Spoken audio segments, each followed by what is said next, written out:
So, T.E. Lawrence. You probably know him as Lawrence of Arabia. He was this incredibly deep, often pained writer, and in his masterpiece, Seven Pillars of Wisdom, he doesn't just give us a war journal. No, he frames the entire Arab Revolt as this dream he made terrifyingly real. And it all kicks off with this really powerful idea. Okay, so right at the start, Lawrence basically splits all of humanity into two groups. You've got your night dreamers, the ones whose big ideas just sort of evaporate when the alarm clock goes off.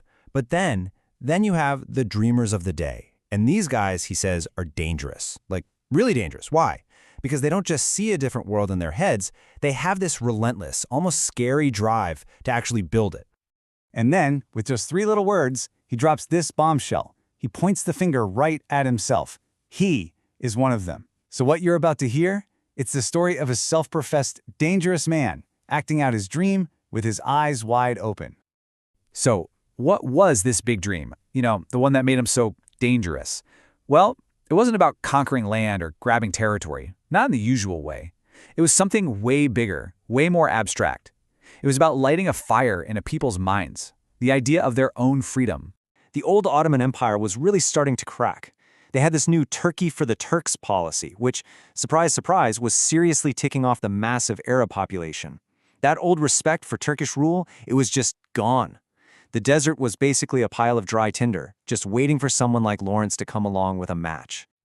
Okay, but a dream is one thing. Acting on it is another. And Lawrence knew right away that a regular, by-the-book army was just not going to cut it. To bring this dream to life, he had to invent a whole new kind of war, a style of fighting that was born from the idea itself. And his big idea was totally revolutionary. He said, look, a traditional army is like a plant. It's rooted in one place. It's got supply lines that are like stems, easy to find, easy to cut. But what if we weren't a plant? What if we were a gas, an influence, something you can't pin down, you can't hit, with no front or back, just drifting, everywhere and nowhere? He called it the vapor strategy, and it was brilliant. It was all about being an influence, not an occupation force. Your strength wasn't about how much land you held, it was about how many people believed in the cause. The game plan was beautifully simple. Hit the enemy where they were weakest, their super long, exposed railway lines, and then just vanish. Melt back into the desert. Give them nothing to shoot back at. But, and this is a huge but, we have to go back to what Lawrence said at the very beginning. The dreamers of the day are dangerous. And that danger, it wasn't just for the enemy. It was for the dreamers themselves. Because acting out your dream with open eyes, as he found out, comes at an absolutely brutal, soul-destroying price. I mean, just listen to the toll it took on him in his own words. That beautiful ideal they were fighting for, it warped into this overmastering greed of victory that just ate everything in its path. He felt that in chasing this noble cause, they'd ended up sacrificing their own souls, becoming like dead leaves in the wind, just blown about without any real choice or morality left. And this wasn't just some abstract philosophical idea. It became horribly real. He tells this one story, and it's just chilling. To stop a blood feud from tearing his forces apart, Lawrence himself has to execute one of his own men.